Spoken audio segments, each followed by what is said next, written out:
Hello, friends. In the world of finance, most investors see the market as a structure that needs to be predicted. Charts are analyzed, news is interpreted, and expectations are bought. But for Jim Simons, the market wasn't a mystery to be guessed. It was a system to be solved with enough data, enough discipline, and the right mathematics. His approach fundamentally rejected the classic trader mindset. Because according to Simons, the problem wasn't what the market would do, but rather the human mind's inability to read this complexity correctly. Jim Simons' story doesn't begin like a typical Wall Street success story. He wasn't from a finance background, nor was he a trader seasoned in the pits from a young age. His world was shaped by equations, abstract structures, and mathematical realities that lie beyond human intuition. Therefore, to understand Simons, one must first grasp that he possessed a mind that believed not in money, but in the model. So, how was this mindset formed? Let's take a closer look at Simons' mathematical perspective.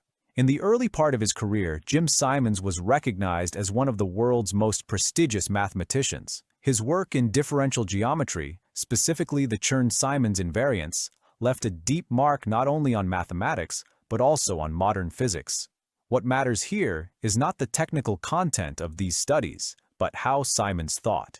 In mathematics, the concept of an invariant, structures that remain unchanged despite superficial variations, held a central place in his mind. This way of thinking was later transferred directly to finance. Prices might change, news flows might vary, and market regimes might transform. But according to Simons, beneath all this noise, there were structures that remained statistically stable. The human eye could not pick out these patterns, but mathematics and computers could. Therefore, when looking at the market, Simons didn't ask, "What will happen?" Instead, he asked, "What is repeating, and why?" This leads us to one of Simons's most radical stances, his absolute distrust of human intuition. The classic trader approach glorifies the intuition that comes with experience. Phrases like, "I feel the market," or "there's something going on here," have become almost professional reflexes. Simons rejected this approach because it was unmeasurable and untestable. To him, intuition was merely a bias unless it was statistically validated. Simons' approach was clear. If an idea has a true edge, it must be measurable, testable, and repeatable in historical data. Otherwise, that idea is nothing more than a story. This is why, within Renaissance technologies, it was the good model, not the good story, that held value. Even if the reason why a strategy worked wasn't understood, it found a place in the system as long as it was statistically consistent. This philosophy gave birth to the famous staffing structure of Renaissance technologies. Simons completely reversed the traditional hedge fund model and hired almost no conventional traders. Instead, he worked with mathematicians, physicists, computer scientists, and statisticians. Because according to Simons, beating the market is not possible through people who understand the market, but through minds that can model it. This was a conscious choice. Wall Street veterans think in patterns derived from past experiences. Simons, however, wanted the data to speak, not the past. For this reason, those with a finance background were a minority within the team. At the center of the decision-making process were not humans, but algorithms. The role of humans was not to run the system, but to constantly improve it. For Simons, data was not a validation tool. It was the raw material of the strategy. Over the years, Renaissance technologies collected, cleaned, and classified extraordinary amounts of data. Price, volume, volatility, calendar effects, and correlations. All of these formed the system's food chain. But the critical factor here was not single strong signals, but the combination of a vast number of weak signals. In Simons' approach, there is no such thing as a single powerful indicator. Single signals decay over time. However, when independent, weak, but stable signals come together, they create a meaningful edge. This approach aligns perfectly with the logic of modern machine learning. Each signal provides a small contribution. The real difference is made by the disciplined combination of these contributions. Of course, the concept of anomalies holds a central place in this system. However, these anomalies are not permanent opportunities, as most traders think. According to Simons, every anomaly is destined to break down the moment it is discovered. Therefore, the system's task is not to benefit from an anomaly forever, but to detect them early and utilize them before their effect disappears. This perspective explains why Renaissance is a constantly evolving system. Models are not static. They are continuously tested, updated, and if necessary, completely discarded. A strategy might have worked for years, but the moment its performance drops, it is removed from the system without any emotional attachment.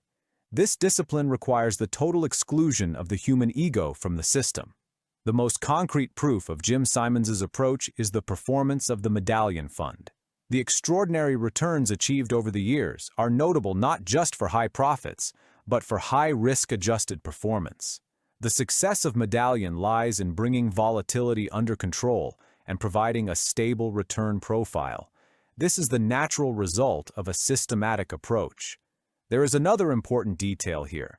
Simons did not try to scale this success infinitely. On the contrary, he accepted that the fund's capacity was limited and eventually removed all outside investors. Because too much capital erodes the edge. This decision was the product of a mindset that prioritized long-term systemic health over short-term gains. So, despite being so successful, why did Simons never teach his methods to anyone? The answer is quite simple. Because to explain is to destroy. According to Simons, if a strategy is known by everyone, it is no longer a strategy. For this reason, Renaissance is extremely secretive toward the outside world. However, this secrecy is balanced by total transparency on the inside. Within Renaissance, all teams have access to the data and the models. Information is shared inside and hidden outside. This structure maximizes collective intelligence while protecting the competitive advantage. In conclusion, what should today's trader learn from Jim Simons? We must realize that Simons cannot be copied directly.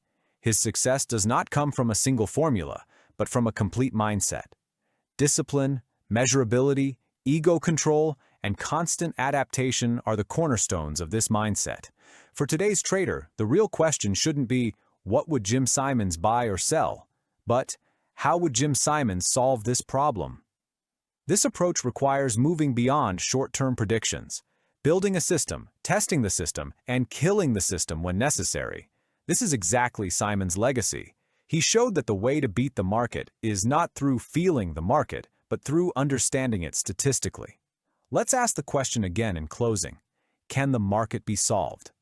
Jim Simons' career gives a clear answer to this. Yes, the market can be solved, but not through human intuition. It can be solved through disciplined data analysis, mathematics, and systems stripped of emotion.